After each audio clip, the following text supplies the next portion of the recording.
close softly in a darkened room. Rows of monitors hum with quiet authority, each one filled with numbers, symbols, and status lights that rarely change. It's just after 8 a.m., the kind of ordinary morning where nothing feels historic, until suddenly one line of code does something it was never supposed to do. Before we go any further, understand this: what you're about to hear is not science fiction. It is not a movie plot.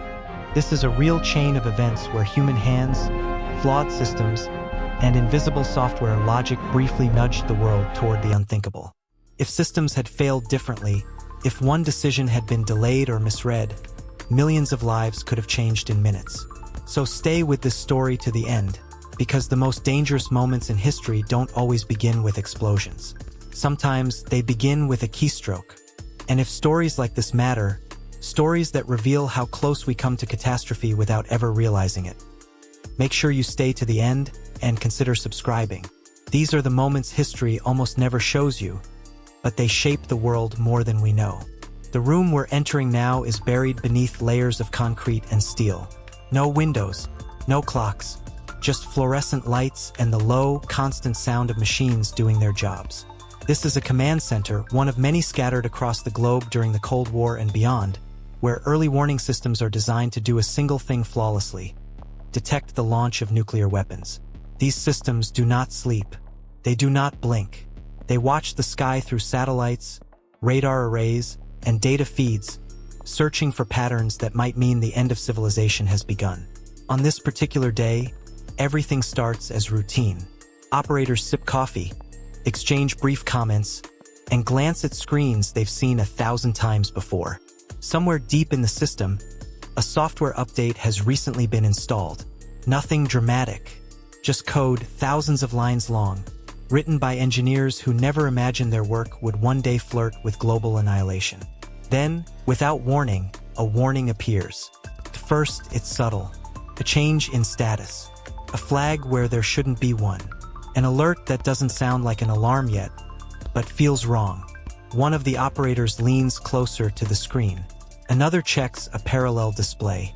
Data is flowing in faster now. The system believes something is happening. Within seconds, the message becomes unmistakable. Missile launch detected. The room goes quiet. Not because alarms are blaring, but because the people inside understand exactly what this message means. If it's real, there is very little time. Intercontinental ballistic missiles, once launched, cannot be recalled. From detection to impact, the clock measures time in minutes, not hours. Procedures kick in automatically. Checklists are opened. Secondary systems are queried. Radar confirmation is requested. The data suggests multiple launches, an attack profile consistent with a first strike. This is the nightmare scenario every nuclear power has spent decades preparing for. And yet, something feels off. The trajectories don't quite make sense. The numbers are clean, too clean. Perfect arcs, flawless timing. One operator mutters that real launches are messy. Another hesitates before passing the alert further up the chain. But the system doesn't hesitate. As the alert propagates, it reaches higher command levels. Officers are notified. Secure lines light up. Somewhere else, in another underground room, leaders are being briefed on a situation that might require a response capable of ending human civilization. This is where the world usually imagines a calm, godlike authority making rational decisions. The truth is far more human. People sweat.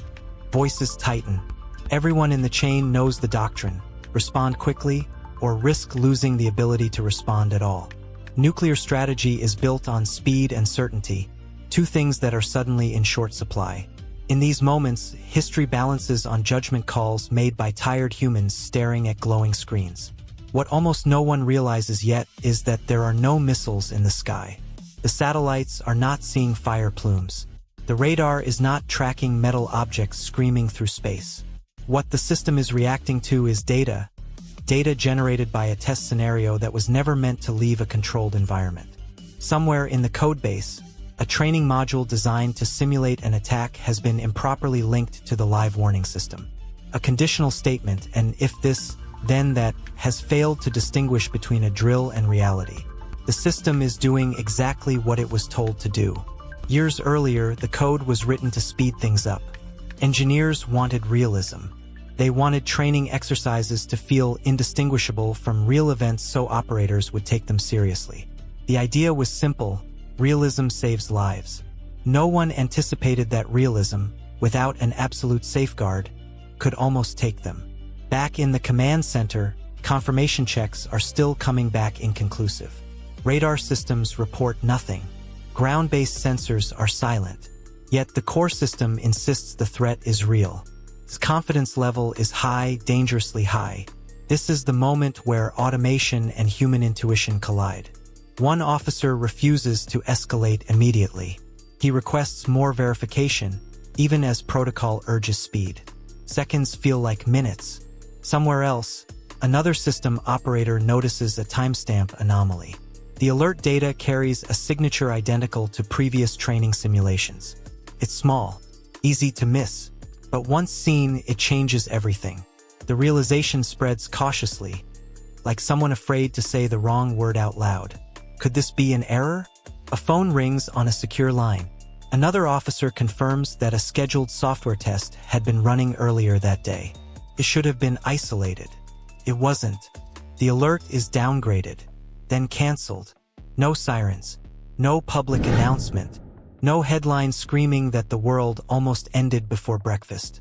The systems quietly return to normal, and the people in that room sit back in their chairs, hearts pounding, fully aware of how close things came.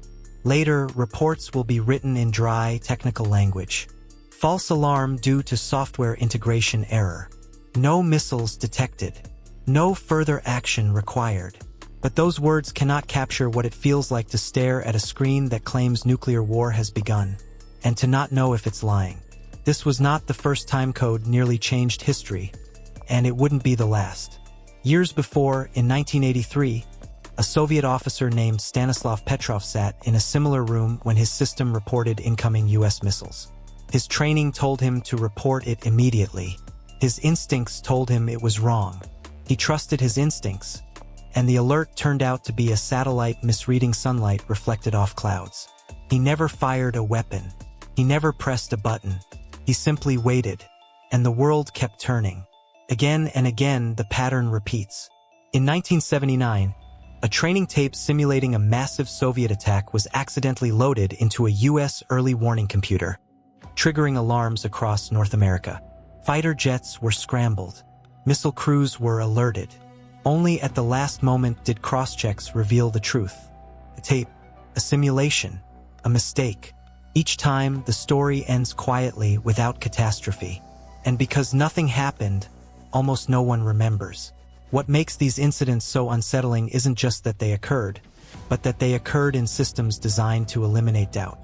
Nuclear command structures are built on redundancy, automation, and speed. They assume machines will be more reliable than humans. But machines are built by humans, and humans write code. Code does not understand context. It does not feel fear. It does not imagine consequences. It follows logic with perfect obedience, even when that logic is flawed. In modern systems, the danger has only grown more complex. Artificial intelligence now assists in threat detection. Automated decision support tools rank risks and recommend responses. The human role is increasingly to supervise, not to decide. That efficiency saves time. It also narrows the window to question reality. The day the nuclear alert was triggered by accident did not end in fire. But it revealed something far more disturbing. The margin between normal life and irreversible disaster can be thinner than a misplaced line of code. After the incident, internal reviews recommend changes. Better separation between test and live systems. Clearer visual indicators. Additional human verification steps. All reasonable, all necessary, but none of them erase the fundamental truth. The system worked as designed, just not as intended. Somewhere, the engineer who wrote that code likely never knew how close it came to rewriting history. Somewhere, an operator went home that night, hugged their family a little tighter, and never spoke publicly about what they saw, because silence is part of the system too. Governments rarely advertise their near failures. Public trust depends on the illusion of control. Admitting how often catastrophe is avoided by intuition, hesitation, or luck is uncomfortable. Yet luck is not a strategy. As technology advances, the question grows louder, even if it's rarely asked out loud. How many future alerts will depend on machines deciding what is real? And how much time will humans have to disagree? The code that accidentally triggered a nuclear alert has likely been patched, rewritten, buried under newer systems.